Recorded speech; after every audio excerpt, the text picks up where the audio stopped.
यात्रा करने जा रहा है अनुप्रिया पटेल से। अपना दल की नेता है अनुप्रिया जी, और मैं आपको बता दूं कि अनुप्रिया पटेल अपने सभी अपना दल के प्रत्याशियों को जिताने की जी तोड़ कोशिश कर रही हैं। अनुप्रिया जी, इंडिया न्यूज में आपका बहुत स्वागत है। कैसे दिन बीत रहा है आपके?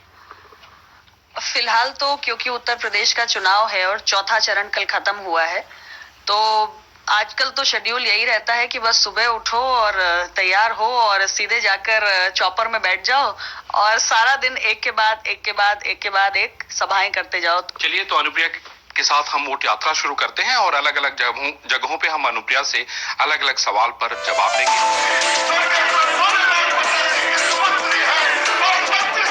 तो जिस भाषा का इस्तेमाल किया जा रहा है, आप इसको किस तरीके से देखती हैं? प्रधानमंत्री जी को आतंकवादी कहना, इस पे मुझे जरूर आपत्ति है। आज वो दुनिया के सबसे बड़े लोकतंत्र का प्रतिनिधित्व कर रहे हैं और ये किसी व्यक्ति पर प्रहार नहीं है, बल्कि हमारे देश के अंदर जो सबसे बड़ा संवैधानिक पद है, हम उस पर प्रहार कर रहे हैं। और मुझे लगता है कि हम सभी लोग अंततः लोकतंत्र का हिस्सा है, इसलिए कम से कम हमें बोलने से पहले जरूर एक बार अपने शब्दों को तौल लेना चाहिए कि हम क्या कह रहे हैं। अखिलेश जी का कहना है हमने तो क से कबूतर पढ़ा हुआ है, क से कसाब तो पढ़ा नहीं है।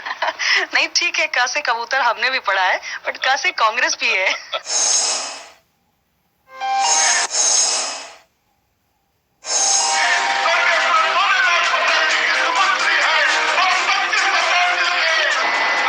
अपना दल जब बन रहा था, आपके पिताजी जी ने जब इसका निर्माण कराया, आपके मन में कुछ यादें हैं क्या उसकी? एक वाकया जरूर याद है। ऐसे मैं एक बार पापा से उनके साथ बैठी हुई थी। I was in college that time. तो ऐसे मैंने उनसे पूछ लिया, पता नहीं कहाँ से, आउट ऑफ क्यूरियोसिटी, कि आप जब बहुत बुढ़े हो जाएंगे तो आपका अपना दल कौन चलाएगा? तो उन्होंने हंसते हुए बोला था कि अरे मैंने बहुत कार्यकर्ता तैयार कर दिए हैं। बस इतनी सी बात उनकी पार्टी को लेकर मेरी उनसे हुई थी। मुझे कभी नहीं मालूम था कि उनकी पार्टी की जिम्मेदारी मेरे ऊपर आ जाएगी। एक कार्यकर्ता अनुप्रिया पटेल भी थी उसमें से। मैं तो कभी कार्यकर्ता थी ही नहीं, मतलब मैं कभी उनके पॉलिटिकल एक्टिविटीज में उन फैमिली से कोई भी इन्वॉल्व नहीं था। बस मेरी मदर 2 बार चुनाव जरूर लड़ी थी। हम बच्चों का तो कभी कोई इन्वॉल्वमेंट नहीं था। तो मुझे लगता है ये परिस्थिति थी, अचानक से मेरी एंट्री हो गई। तो परिस्थितियों ने आपको नेता बना दिया? हाँ, मुझे तो परिस्थितियों ने ही नेता बनाया है। अब वो नेता परिपक्व हो गया है? अभी आई एम नेता इन द मेकिंग। अभी तो क्या क्या बचा हुआ है नेता बनने में? अभी नेताओं वाली बहुत डिप्लोमेसी नहीं आई है मेरे अंदर। मतलब अभी धोखा देना या सीधे किसी बात को मना कर देना या डिनाई कर जाना बड़ा कठिन काम होता है। राजनीति आसान नहीं है।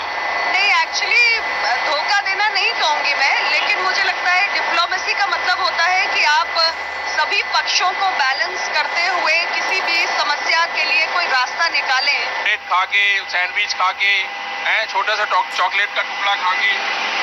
आज तो ये भी है, मैंने लगातार कई दिन किया है तो ये भी नहीं होता था। आज तो बड़ा सौभाग्य का दिन है कि आज ये मिल गया है। शिवरात्रि के दिन खुश नसीब है आपको थोड़ा सा यार सैंडविच मिल गया है यहाँ पे। बस सैंडविच है, थोड़ा लाइट है और 4 दिन चलना है तो एनर्जी भी रहनी चाहिए थोड़ी बहुत। कितने बजे सुबह निकल लेती हैं और कितने बजे तक फ्री होती हैं? सुबह तो हम लोग 10 बजे के आसपास निकलते हैं, क्योंकि उससे पहले जनसभाओं में भीड़ नहीं पहुंचती है। और उसके बाद शाम तक जब हम घर पहुंचते हैं तो 8, साढ़े 8 तो बज जाता है। अपना दल के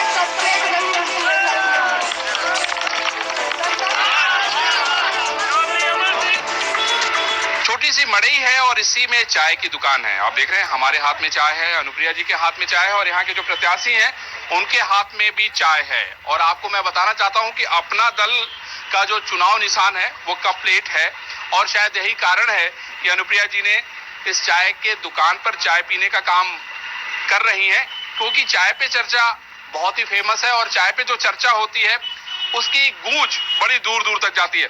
अनुप्रिया जी, चाय ने आपका पीने का मन कैसे कर गया? अब मोदी जी की चाय है तो अपना दल के कप प्लेट में ही मिलेगी ना। हमारे प्रत्याशी है भाई, अपना दल भाजपा के संयुक्त प्रत्याशी अमर सिंह जी, और इनका चुनाव निशान है कप प्लेट। तो मैंने सोचा कि भाई कप प्लेट का प्रचार प्रसार कैसे किया जाए। तो जब लोगों को हम चाय की दुकान पे नजर आएंगे, अब यहाँ कप प्लेट तो नहीं है लेकिन हमारे जनता समझ गई है कि हम कप प्लेट के लिए वोट मांगने आए हैं, और जितने लोकप्रिय हमारे प्रत्याशी है, मुझे पूरा भरोसा है कि आने वाली 27 तारीख को जब कप प्लेट का बटन दबेगा तो ये विजयी होंगे। में चाय पीने का काम किए हैं और इसके पीछे कारण तो ये जरूर है कि कप प्लेट इनका चुनाव निशान है, लेकिन चाय की चुस्की के बाद ताजगी भी आ जाती है। असल में ये हमारे लिए कोई नई बात नहीं, हम पूर्वांचल की सड़कों पे दिन रात चलते हैं तो चाय तो ऐसी दुकानों पर ही मिलती है और बड़ी अच्छी चाय मिलती है, तो हम लोग मजा लेकर पीते हैं। ये आपने सही कहा कि चाय बड़ी अच्छी मिलती है और इस चाय की जो चर्चा है वो बड़ी महत्वपूर्ण। मैं भी एक चुस्की लेता हूँ, देखता हूँ।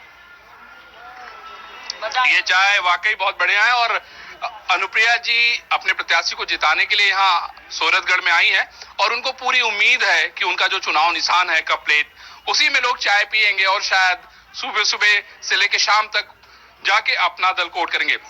अनुप्रिया जी, बड़े इंपॉर्टेंट आपका गठबंधन है यहाँ पे। आप एक बड़ी भीड़ है, बहुत सारे लोग हैं आपका इंतजार कर रहे हैं, फैन फॉलोइंग बहुत जबरदस्त है यहाँ पे आपकी। हमने काम किया है जमीन पर, लोगों के बीच सिर्फ चुनाव के वक्त नहीं आते हैं, सारा पूरे 5 साल तक आते हैं। अपना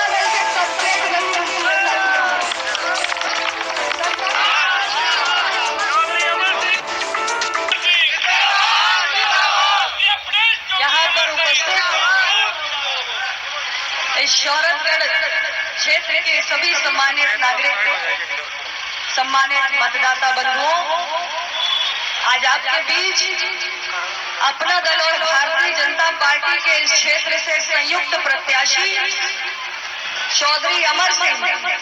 आप सोच रहे होंगे कि भाई प्रत्याशी है कहाँ, ढूंढ रहे होंगे, उधर देखिए गाड़ी की छत के ऊपर बैठे हुए। जो प्रत्याशी सबसे अलग होता